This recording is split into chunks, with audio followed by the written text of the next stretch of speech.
Hey everyone, safety first this weekend, okay? Dress bright in the big so your mates can see you.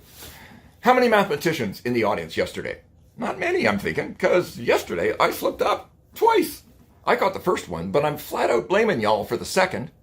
I'm going to blind you with graphs today, but don't worry, unlike other people often mistaken for scientists, or scientists themselves, I know how to prime the audience for success with goofy graphs that have techie shit and too many lines and too many numbers that you've never seen before and couldn't care less about, and which, when the eyes encounter, immediately roll into the back part of the sockets, while the opposite of insomnia overwhelms the rest of the body.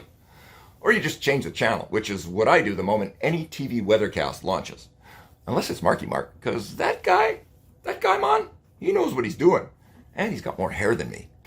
There is no way in hell this data set can produce this distribution Sunday. Here's the corrected version. But who cares, cuz? Bank error, our favor. To drive home that ensembling, which is on some level another word for size matters, here's yesterday's forecast minus the Euro data. Now, that's a forecast worth fibbing about. Immediately upon a viewing, any hound worth his or her salt can suddenly be dragging ass. But this is a Pinocchio forecast. And if this winter carries on like this, that's going to become a thing like, say, atmospheric rivers. Only in my hands, I will respect the power of such terms to overexcite the vulnerable. Not you people. But if I start hollering Snowmageddon at you every time a snowstorm is on tap, soon I'll be ignored. And rightfully so. Because I would then be a man-turned-wolf thingy, for which the preferred pronoun is MALF, which is way too close to MILF. Or not. Overwarning is a known in alerting. Think about what Environment Canada did immediately after the atmospheric river.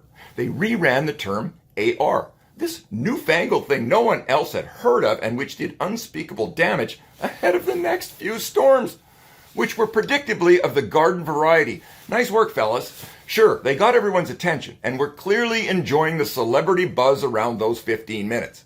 But from a professional perspective, it was just EC alerting amateur hour once more, again, and probably followed by Black Forest cake at the hot wash.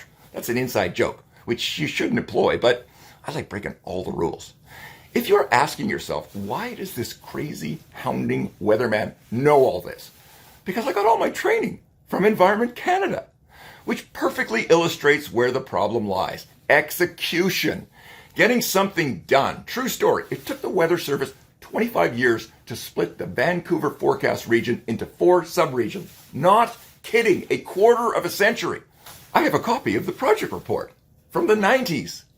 For the past 2 decades, the Meteorological Service of Canada, the MSC, has suffered from a lack of vision, direction, creativity, and mismanagement, but mostly a dreadful testosterone drought, male and female. When COVID settles, taxpayers should demand an inquiry. Your money is being wasted.